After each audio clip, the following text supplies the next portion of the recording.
Hello viewers, আসসালামু আলাইকুম। আজকে আপনাদের সামনে নতুন একটি ফেসবুক কভার ডিজাইন নিয়ে হাজির হলাম। তো আপনারা আপনার হাতে থাকা স্মার্টফোনের মাধ্যমে মাত্র 2 থেকে 3 মিনিটে এরকম একটি সুন্দর ফেসবুক কভার ডিজাইন করতে পারবেন।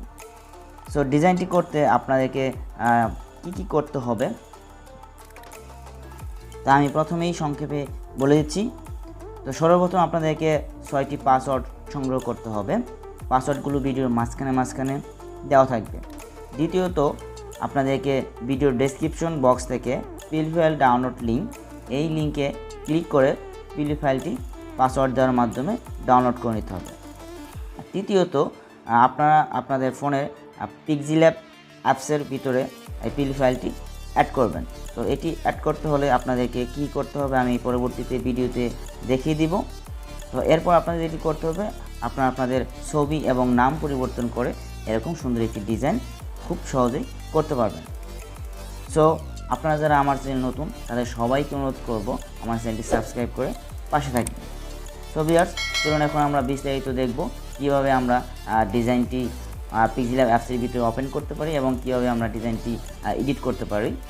তো পিএল ফাইলে ডাউনলোড করা খুবই সহজ, এটি সবাই পারবেন, তাই আমি দেখাচ্ছি না।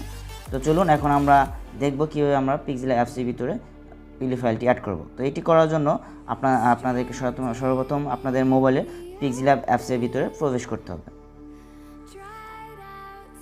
তো দেখুন আমি পিক্সেলল্যাব অ্যাপসের ভিতরে চলে আসছি। এরপর নিচের দিকে দেখবেন মাই প্রজেক্ট, এখানে আপনারা ক্লিক করবেন। এখানে ক্লিক করার পর উপরের দিকে .plp এখানে ক্লিক করবেন। এখানে ক্লিক করে আপনাদের ডাউনলোড করা পিএল ফাইলটি অ্যাড করে নেবেন। সো ডাউনলোড করা পিএল ফাইলটি আপনার এখানেই থাকবে। আপনারা একটু স্ক্রল করে খুঁজে নেবেন যে কোথায় আছে আপনার ফেসবুক কভার ডিজাইন। তো আমি দেখুন এখানে একটু খুঁজে নিচ্ছি। তো দেখুন এই হচ্ছে আমাদের ডিজাইনটি, ফেসবুক কভার ডিজাইন। তো আমরা প্রথমে এটির উপরে ক্লিক করব।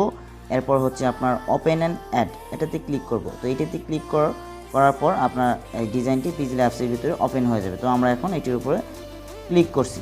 পিক্সেলল্যাব অ্যাপসের ভিতরে ডিজাইনটি এরকমভাবে ওপেন হবে। এরপর আপনারা আপনাদের ছবি এবং নাম এবং অন্যান্য জিনিস পরিবর্তন করে ডিজাইনটি সম্পূর্ণ করতে পারেন। তো আমি একটি ছবি দেখিয়ে দিচ্ছি কীভাবে আপনারা পরিবর্তন করবেন। বাকি 2টি ছবি আপনারা একই সিস্টেমে পরিবর্তন করবেন, কারণ এখানে একটি গুরুত্বপূর্ণ টিক্স আছে। আপনারা যদি সেটি ফলো না করেন তাহলে আপনাদের ছবি আপনারা সঠিকভাবে পরিবর্তন করতে পারবেন না। তো যে ছবিটি আপনি পরিবর্তন করবেন, তো প্রথমে আমি এখানে প্রথম যে ছবিটি আছে বড়, এই ছবিটি পরিবর্তন করে দেখাচ্ছি। বাকি 2টিও আপনারা একইভাবে পরিবর্তন করবেন। এটি করার জন্য প্রথমে ছবিটির উপরে একটি ক্লিক করতে হবে। এরপরে আপনারা আপনাদের নিচের দিকে দেখেন এখানে অনেকগুলো অপশন আছে। তো এখান থেকে আমরা এই মাঝখানে যে অপশনটি আছে, মাঝখানে অপশনটির উপরে আমরা একটি ক্লিক করব। তো আমরা মাঝখানে অপশনটির উপরে একটি ক্লিক করলাম। ক্লিক করার পর এরপরে দেখেন এখানে প্রথমে রিসিলেক্ট যে অপশনটি আছে, তো রিসিলেক্ট অপশনটির উপরে আমাদেরকে ক্লিক করতে হবে। রিসিলেক্টে ক্লিক করে আপনাদের গ্যালারি থেকে একটি ছবি আপনারা সিলেক্ট করবেন। তো আমি একটি ছবি দেখুন সিলেক্ট করছি। এরপর আপনাদেরকে যেটি করতে হবে, এখান থেকে স্কোয়ার আছে এবং এখানে দেখবেন সার্কেল আছে। তো এই জিনিসগুলো আপনারা ফলো করেন। তো প্রথমে আমি একটা স্কোয়ার একটি ক্লিক করব, এরপর হচ্ছে আমি সার্কেলে একটা ক্লিক করব। তারপরে এটি সার্কেল আসবে। এরপর আমি এই কর্নারে দেখবেন, এই কর্নারে এটিকে ধরে আমি একটু যতটুকু ছবি আমার প্রয়োজন আমি যতটুকু এখান থেকে নিব। তো ধরুন আমি এতটুকু নিচ্ছি। তো এভাবে আসার পরে আপনারা এখানে নিচের দিকে দেখবেন যে একটি টিক মার্ক আছে। সো আমরা এখন টিক মার্কে একটি ক্লিক করে দেব। এরপর দেখুন এই ছবিটি এখানে আসছে। এরপরে ছবিটি এই কর্নার ধরে আপনারা এটিকে জুম ইন এবং জুম আউট করে এখানে এই সার্কেলের ভিতরে এটিকে ফিক্সড করবেন। তো দেখুন আমি কীভাবে ফিক্সড করতেছি। তো আপনারা এভাবে এটিকে ফিক্সড করবেন। তো আপনারা যে বাইরে যে সার্কেলটি আছে সেটি থেকে একটু ছোট রাখবেন, তাহলে ডিজাইনটি দেখতে অনেক সুন্দর লাগবে। তো আপনারা এভাবে ফিক্স করবেন। আপনারা যদি এভাবে ফিক্স করতে না পারেন, হিবিজিবি লাগে, তাহলে আপনারা মোবাইলটি ল্যান্ডস্কেপ করে নিতে পারেন। অথবা আপনারা এখান থেকে পজিশন নামের যে অপশনটি আছে, এই যে আপনার মাঝখানে সিলেক্ট থাকা অবস্থায় আপনারা দেখবেন এখানে অনেকগুলো অপশন আছে। তো এখান থেকে আপনারা এই পজিশন অপশনটিতে ক্লিক করবেন। এরপর আপনাকে এটিকে একে এনে এই দিকে একটু একটু করে সরাইতে পারবেন, নিচের দিকে নামাতে পারবেন, একটু একটু করে উপরের দিকে ওঠাতে পারবেন। আপনার এটি চারদিকে সরানোর অপশনটি আছে। তো এটি দিয়ে আপনারা অনেক সুন্দরভাবে সূক্ষ্মভাবে এটিকে ফিক্সড করতে পারবেন। তো আপনারা বাকি যে 2টি ছবি আছে, তো একইভাবে আপনারা অ্যাড করবেন। এরপর আপনাদের নামে ক্লিক করবেন। নামে ক্লিক করার পর এখানে এই অপশনে ক্লিক করবেন, আপনার টেক্সট এডিট করার জন্য। এরপর এই অপশনে ক্লিক করার পর আপনারা এডিট অপশন আছে, তো এখানে ক্লিক করবেন। তো এখানে ক্লিক করে আপনারা আপনাদের নাম এডিট করে নেবেন।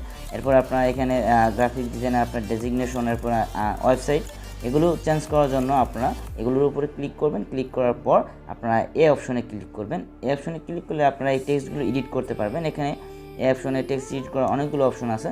এরপর এডিটে ক্লিক করে আপনারা আপনাদের ওয়েবসাইট চেঞ্জ করে নেবেন। তো আরেকটি জিনিস বাকি আছে, এখানে দেখবেন যে আপনার একটি লোগো আছে ডিজাইনটি। তো এই লোগোটি আপনার চাইলে ডিলিট করে দিতে পারেন অথবা আপনাদের লোগো অ্যাড করতে পারেন। এটি অ্যাড করার জন্য এখানে ক্লিক করবেন লোগোটির উপরে। ক্লিক করার পর মাঝখানে অপশনে ক্লিক করবেন। একইভাবে এখানে ক্লিক করবেন, রিসিলেক্ট করবেন। তো রিসিলেক্ট করে আপনারা আপনাদের গ্যালারি থেকে আপনার নতুন লোগো দিতে পারেন অথবা এটি চাইলে ডিলিট করে দিতে পারেন। ডিলিট করার জন্য এখানে ডিলিটে ক্লিক করলে এটি ডিলিট হয়ে যাবে। সো ভিউয়ার্স, এখন হচ্ছে সেভ করার পালা। তো সেভ করার জন্য প্রথমে আপনারা সেভ অপশনে যাবেন। উপরে সেভ অপশনে যাওয়ার পরে সেভ এস ইমেজ, এই নিচের এই অপশনটিতে ক্লিক করবেন। এরপর এখানে যে কাস্টম অপশনটি রয়েছে এখানে ক্লিক করে আপনারা এখান থেকে নিচের যে অপশনটি আছে আলট্রা, এই আলট্রাতে ক্লিক করবেন। এরপর আপনারা সেভ টু গ্যালারিতে ক্লিক করে দেবেন, তাহলে ডিজাইনটি গ্যালারিতে সেভ হয়ে যাবে। সো এই ডিজাইনটি আপনারা ফেসবুক এবং ডেস্কটপ দুইটিতেই ব্যবহার করতে পারবেন একটি ডিজাইনই। তো আপনার সুন্দরভাবে ফিক্সড হয়ে যাবে। সো ভিউয়ার্স, আশা করি আপনারা ডিজাইনটি ভালো লেগেছে এবং বিষয়গুলো ভালোভাবে বুঝতে পারছেন। এরপর যদি বুঝতে কোনো সমস্যা হয় অবশ্যই কমেন্টস করে জানাবেন, বা পিল ফাইলে ডাউনলোড করতে যদি কোনো সমস্যা হয় অবশ্যই কমেন্টস করে জানাবেন। আমি আপনাদের কমেন্টসে উত্তর দেওয়ার চেষ্টা করব। আর ডিজাইনটি বা ভিডিওটি যদি ভালো লাগে অবশ্যই চ্যানেলটি সাবস্ক্রাইব করবেন এবং লাইক কমেন্ট শেয়ার করবেন। সো ভিউয়ার্স, আজকের মতো এ পর্যন্তই। তো দেখা হয় পরবর্তীতে নতুন কোনো এক ভিডিওতে। সে পর্যন্ত সবাই ভালো থাকবেন। আল্লাহ হাফেজ।